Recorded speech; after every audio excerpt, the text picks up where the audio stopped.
Welcome back. We've been looking at adding and subtracting rational expressions. So far we've been looking at rational expressions with monomial denominators. We are now going to look at rational expressions with polynomial denominators. So these are going to have more than one term. We are still needing to look for a common denominator when we work through these problems. So the first example that we want to look at is going to be this example here. 5 divided by 6x minus 18 minus x minus 1 over 4x squared minus 14x plus 6. Now that issue of common denominator that we have been dealing with when we've been looking at rational expressions, or adding and subtracting rational expressions, is still going to be key. I need to get the same denominator here. But in the same way as when we were looking at things like 12, 3, and 6, the least common denominator wasn't 12 times 3 times 6 times 2. The least common denominator was just 12 because we were able to know what the factors were. We need to know what the factors are. So the first thing you are going to do with all of these problems is you are going to fully factor the numerators and the denominators.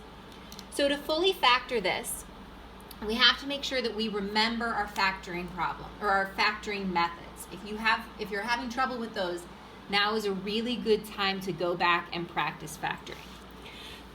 All right, so I'm going to fully factor. If I look at this term over here, 5 is fully factored, so I will write 5. 6x minus 18 has a common factor. Both terms have a common factor of 6. So if I pull that 6 out, I get x minus 3. If I distribute that back in, I get 6x minus 18. So this is my first term.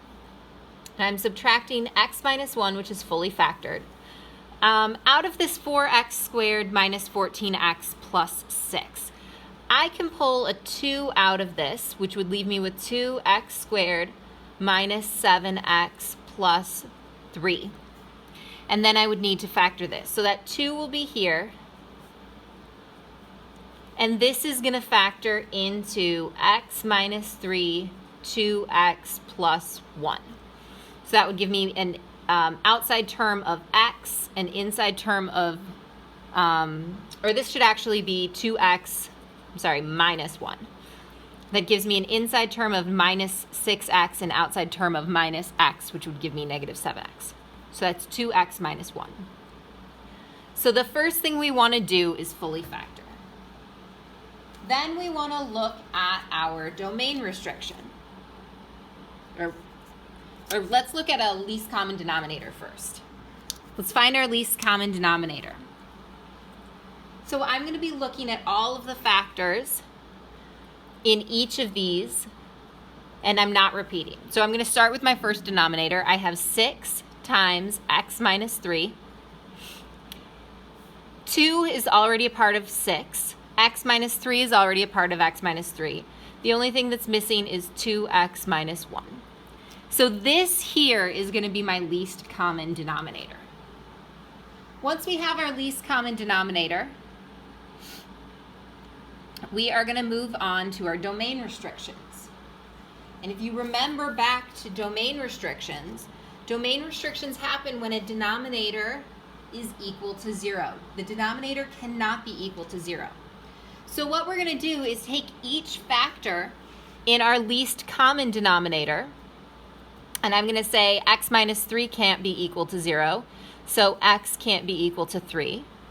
2x minus 1 can't be equal to 0, so x cannot be equal to 1/2. So I have these domain restrictions that come from setting the denominator equal to 0.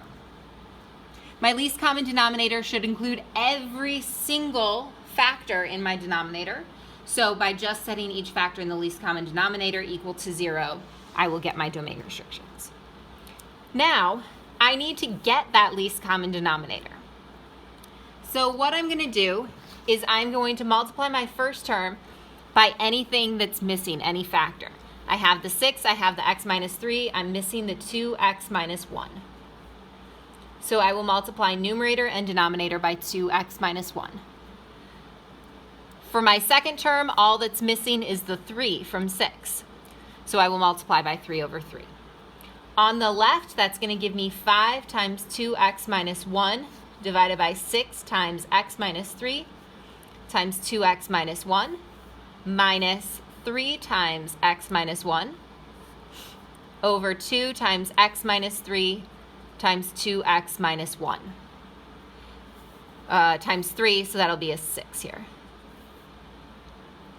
I'm going to distribute in, and I'm going to get a common denominator. So the denominator is the same, which means it's everything over that denominator. So this becomes, I distribute in, 10x minus 5 is what was from the first, minus what was from the second, which is going to be 3x minus 3.